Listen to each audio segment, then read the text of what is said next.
اللہ تبارک و تعالیٰ قرآن پاک میں ارشاد فرماتا ہے کل نفس ذائقۃ الموت کہ ہر جان نے موت کا ذائقہ چکھنا ہے، یعنی کائنات کے ہر جاندار کے لیے اللہ تبارک و تعالیٰ نے موت کا وقت اور جگہ مقرر کر رکھی ہے۔ اللہ تبارک و تعالیٰ کے اس حکم سے کسی بھی جاندار کو چھٹکارا حاصل نہ ہوگا اور نہ ہی اللہ تبارک و تعالیٰ کے اس حکم سے کوئی بھاگ سکے گا۔ اسی لیے تمام انسانوں کو گمراہ کرنے والا شیطان وہ بھی ایک دن موت کا ذائقہ چکھے گا، لیکن سوال یہ پیدا ہوتا ہے کہ وہ دن کون سا ہوگا اور کون ابلیس کو موت دے گا، اور کیا شیطان کو نزع کے عالم میں تکلیف ہوگی، اور شیطان مردود کی قبر کہاں بنائی جائے گی، اور شیطان مردود کتنا عرصہ تک موت کی نیند سوتا رہے گا، اور شیطان کی روح کون قبض کرے گا، اور شیطان کو نزع کے وقت کتنی زیادہ تکلیف ہوگی، اور شیطان کی روح کس دردناک طریقے سے قبض کی جائے گی۔ پیارے دوستو، ان تمام تر سوالات کے جوابات قرآن و حدیث کی روشنی میں آج کی اس ویڈیو میں ہم آپ کے ساتھ شیئر کریں گے، لہٰذا آپ سے گزارش ہے کہ ہماری اس ویڈیو کو اینڈ تک ضرور دیکھیے گا۔ پیارے دوستو، اللہ تبارک و تعالیٰ نے قرآن پاک میں جو حکم ارشاد فرمایا ہے، اس حکم سے کوئی بھی نہیں بچ سکتا، یہاں تک کہ انبیاء کرام اور صحابہ کرام اور اس کائنات میں رہنے والی ہر ذی روح اللہ تبارک و تعالیٰ کے اس حکم کے تابع ہے، اور اسی حکم کے تحت ہر ذی روح کو موت کا ذائقہ چکھنا ہے، اور ہر انسان اور جانور نے اس وقت مقرر پر اس دنیا کو چھوڑ کر چلے جانا ہے۔ لیکن یہاں پر سوال یہ پیدا ہوتا ہے کہ تمام روئے زمین پر رہنے والے انسانوں کو گمراہ کرنے والا اور اللہ تبارک و تعالیٰ کی رحمت سے دودکارا ہوا شیطان اور اللہ تبارک و تعالیٰ کی راہ سے بھٹکانے والا شیطان، اس بدبخت کو کس طرح موت آئے گی اور کس طرح یہ اللہ تبارک و تعالیٰ کی بارگاہ میں ذلیل و رسوا ہو کر حاضر ہوگا۔ پیارے دوستو، روایات میں آتا ہے کہ جب اللہ تبارک و تعالیٰ نے حضرت آدم علیہ السلام کو تخلیق فرمایا اور فرشتوں میں یہ اعلان کر دیا کہ میں زمین کے اندر اپنا خلیفہ بنانے والا ہوں، اور اللہ تبارک و تعالیٰ نے حضرت آدم علیہ السلام کی تخلیق کے بعد فرشتوں کو حکم دیا کہ وہ حضرت آدم علیہ السلام کو سجدہ کریں۔ اس حکم کے اندر شیطان بھی شامل تھا، لیکن تمام فرشتوں نے اللہ تبارک و تعالیٰ کے حکم کے مطابق حضرت آدم علیہ السلام کو سجدہ کیا، لیکن شیطان مردود نے حضرت آدم علیہ السلام کو سجدہ کرنے سے انکار کر دیا۔ تو شیطان کی اس نافرمانی کی وجہ سے اللہ تبارک و تعالیٰ نے شیطان مردود کو جنت سے نکال دیا اور ہمیشہ ہمیشہ کی ذلت اور رسوائی کو اس کا مقدر بنا دیا۔ تو اس وقت شیطان مردود نے اللہ تبارک و تعالیٰ کی بارگاہ سے قیامت تک کی مہلت مانگی، لیکن اللہ تبارک و تعالیٰ نے شیطان مردود کو جو اس نے عبادات و ریاضات کی تھی اس کے بدلے میں ایک وقت مقرر تک مہلت عطا فرما دی، جیسا کہ اللہ تبارک و تعالیٰ قرآن پاک کی سورہ حجر میں ارشاد فرماتا ہے، اس نے کہا کہ اے میرے پروردگار، لوگوں کو زندہ کیے جانے تک مجھے مہلت عطا فرما دے۔ تو اللہ تبارک و تعالیٰ نے ارشاد فرمایا کہ تجھے مہلت دی جاتی ہے وقت معلوم تک کے لیے۔ پیارے دوستو، اب یہاں سوال یہ پیدا ہوتا ہے کہ وہ وقت معلوم کون سا ہوگا جس وقت معلوم کے اندر شیطان کو موت دی جائے گی۔ پیارے دوستو، اس بارے میں روایات میں آتا ہے کہ وقت معلوم وہ وقت ہوگا جب قیامت کی نشانیاں پوری ہو چکی ہوں گی، تو اس وقت مومنین کی بغلوں کے نیچے سے ایک پیاری اور خوشبودار ہوا گزرے گی، جس کی وجہ سے روئے زمین پر رہنے والے تمام مومنین اور ایمان والے وفات پا جائیں گے، اور کافر اور مشرک روئے زمین پر باقی رہ جائیں گے۔ مومنین کے وفات کے بعد 40 سال کا عرصہ یوں ہی گزر جائے گا۔ اس عرصے کے دوران کوئی بھی بچہ پیدا نہ ہوگا، یعنی اس وقت باقی رہنے والے انسانوں کی عمر کم از کم 40 سال کی ہوگی۔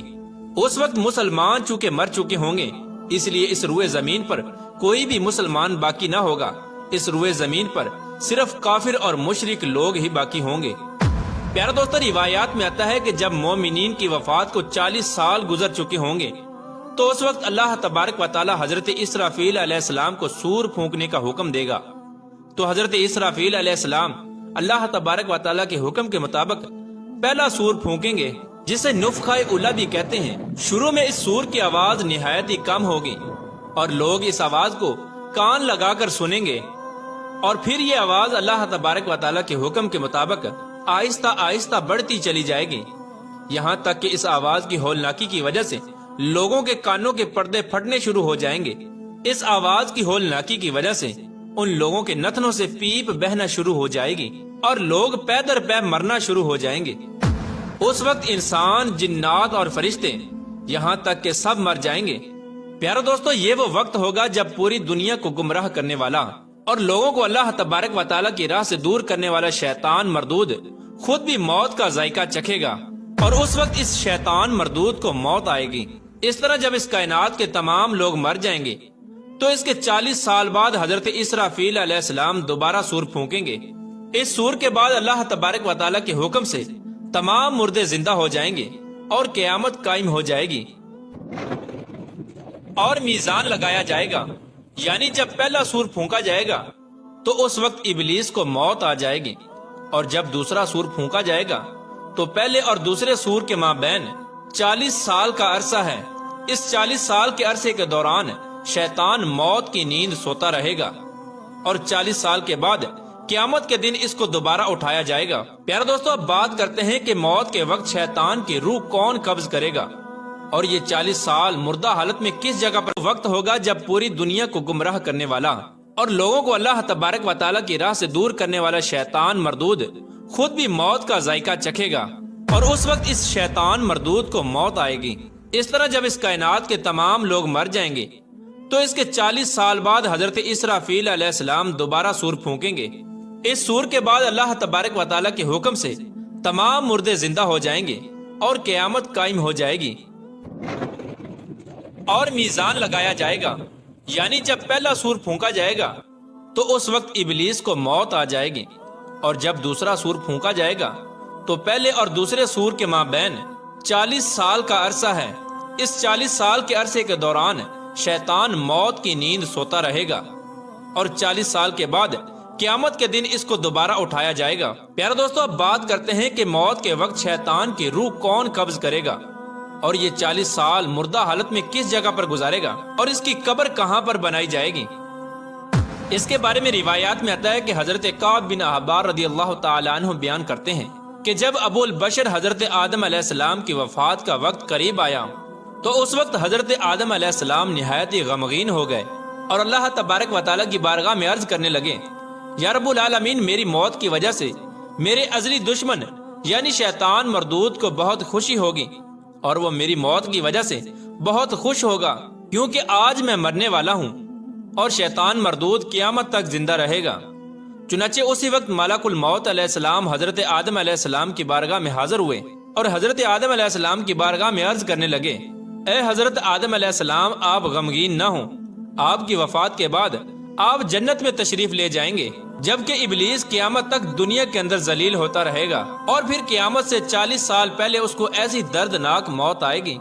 کہ وہ پوری دنیا کے انسانوں جتنی موت کی تکلیف کو برداشت کرے گا، اور پھر آخر کار جہنم ہی اس کا ٹھکانہ ہوگا۔ حضرت کعب بن احبار رضی اللہ تعالی عنہ مزید بیان فرماتے ہیں کہ حضرت آدم علیہ السلام ملک الموت سے فرمانے لگے کہ مجھے ابلیس کی موت کا منظر بیان کرو، تو اس وقت ملک الموت علیہ السلام نے ابلیس کی موت کا حال بیان کرنا شروع کیا، تو وہ اتنی دردناک موت تھی کہ حضرت آدم علیہ السلام اپنے آنسوؤں پر قابو نہ رکھ سکے اور زاروں کی طرح رونے لگے۔ اتنا بیان کرنے کے بعد حضرت کعب بن احبار رضی اللہ تعالی عنہ خاموش ہو گئے، تو لوگوں نے اس وقت اصرار کیا کہ ہمیں بھی ابلیس کی موت کا حال بیان کیجیے۔ تو اس وقت لوگوں کی بیجا فرمائش پر حضرت کعب بن احبار رضی اللہ تعالی عنہ نے ابلیس کی موت کا منظر کچھ یوں پیش کیا کہ جب شیطان کی موت کا وقت قریب آئے گا تو اللہ تبارک و تعالی ملک الموت علیہ السلام سے ارشاد فرمائیں گے کہ میرے غضب اور غصے کا لباس پہن کر ابلیس کی طرف جاؤ اور ابلیس سے تمام انسانوں اور جنات سے زیادہ سختی کرنا۔ چنانچہ اللہ تبارک و تعالیٰ کے یہ حکم پا کر ملک الموت علیہ السلام غصے سے بھرپور ہو کر فرشتوں کے ہمراہ شیطان کی روح قبض کرنے کے لیے جائیں گے۔ اس وقت اللہ تبارک و تعالیٰ کے غضب کا اتنا ہولناک منظر ہوگا کہ جو بھی زمین اور آسمان والوں میں سے ان فرشتوں کو دیکھ لے گا وہ وہیں پر مر جائے گا۔ پیارے دوستو، جب ملک الموت علیہ السلام اللہ تبارک و تعالیٰ کے غیظ و غضب سے بھرپور ہو کر شیطان کے پاس پہنچیں گے تو شیطان دھاڑے مار مار کر روئے گا۔ پھر شیطان کو موت کی تکلیف دی جائے گی جو کہ تمام انسانوں اور جنات کی موت کی تکلیف کے برابر ہوگی۔ پیارے دوستو، ابلیس اس وقت اس موت کی تکلیف سے گھبرا کر کبھی مشرق کی جانب بھاگے گا تو کبھی مغرب کی جانب بھاگے گا، لیکن اس کو چھپنے کی کہیں جگہ نہ ملے گی۔ ہر طرف وہ اپنے سامنے ملک الموت علیہ السلام کو پائے گا، یہ شیطان مردود اس وقت موت سے بچنے کے لیے سمندر کے اندر چھپنے کی کوشش کرے گا، لیکن سمندر بھی اس کو اپنے اندر چھپنے نہ دے گا، اور پھر یہ شیطان مردود آسمان کی طرف بھاگے گا تو وہاں پر بھی اللہ تبارک و تعالیٰ کے مقررہ فرشتے شیطان مردود کو آگ کے کوڑے ماریں گے۔ پھر یہ بدبخت حضرت آدم علیہ السلام کی قبر کے پاس آئے گا اور حضرت آدم علیہ السلام کی قبر کے پاس کھڑا ہو کر کہے گا کہ اے آدم علیہ السلام، تمہاری وجہ سے میں مردود اور ملعون بنا، کاش کہ تم پیدا ہی نہ ہوتے۔ پیارے دوستو، اس کے بعد یہ شیطان مردود ملک الموت علیہ السلام سے کہے گا کہ کتنی سختی اور تکلیف کے ساتھ میری روح قبض کرو گے؟ تو اس وقت حضرت ملک الموت علیہ السلام ارشاد فرمائیں گے کہ جتنے لوگ جہنم میں ہیں ان سب کی موت سے کہیں زیادہ تکلیف کے ساتھ تمہاری روح قبض کی جائے گی۔ حضرت ملک الموت علیہ السلام کی یہ بات سن کر شیطان مردود تڑپنے لگے گا اور چیختا چلاتا ادھر ادھر بھاگنا شروع کر دے گا، اور بھاگتا ہوا اسی مقام پر پہنچ جائے گا جہاں پر اس نے جنت سے نکلنے کے بعد پہلا قدم رکھا تھا۔ اس وقت وہ جگہ اللہ تبارک و تعالیٰ کے حکم سے آگ کے انگارے کی طرح سرخ ہو چکی ہوگی اور زمین چنگاریوں کی طرح ہوگی۔ اس وقت شیطان مردود کو زبانیہ فرشتے گھیر لیں گے اور زنبوروں اور آروں سے اس کو چیریں گے جب تک اللہ تبارک و تعالیٰ چاہے گا۔ اس وقت شیطان مردود نزع کی تکالیف میں رہے گا اور موت کا شکار ہوتا رہے گا۔ جہاں پر شیطان مردود کی روح قبض کی جا رہی ہوگی وہاں پر جہنم کی سنڈاسیاں لگی ہوں گی۔ ان دردناک سنڈاسیوں سے تڑپا تڑپا کر اس شیطان مردود کی جان نکالی جائے گی۔ اس وقت حضرت آدم علیہ السلام اور اماں حوا سے کہا جائے گا کہ ذرا اپنے دشمن کی طرف دیکھو کہ کس طرح یہ ذلت کی موت مر رہا ہے۔ وہ لوگ یہ خوفناک منظر دیکھ کر اللہ تبارک و تعالیٰ کی بارگاہ میں عرض کریں گے، یا رب العالمین، تم نے ہم پر اپنی نعمتیں مکمل فرما دی۔ اس وقت انہی جہنمی گڑھوں کے اندر شیطان ابلیس 40 سال تک مردہ حالت میں رہے گا اور وہیں پر شیطان مردود کی قبر بنائی جائے گی۔ پیارے دوستو، اس طرح اللہ تبارک و تعالیٰ شیطان مردود کو دنیا کی سب سے عبرت ناک موت عطا فرمائے گا، اور تمام روئے زمین پر رہنے والے انسانوں کی موت کی تکلیف کے برابر شیطان مردود کو موت کی تکلیف دی جائے گی، اور اس طرح یہ شیطان مردود تڑپ تڑپ کر مرے گا اور دنیا کے لیے عبرت کا نشان بن جائے گا۔ اللہ تبارک و تعالیٰ سے دعا ہے کہ اللہ تبارک و تعالیٰ شیطان مردود سے ہمیں نجات عطا فرمائے۔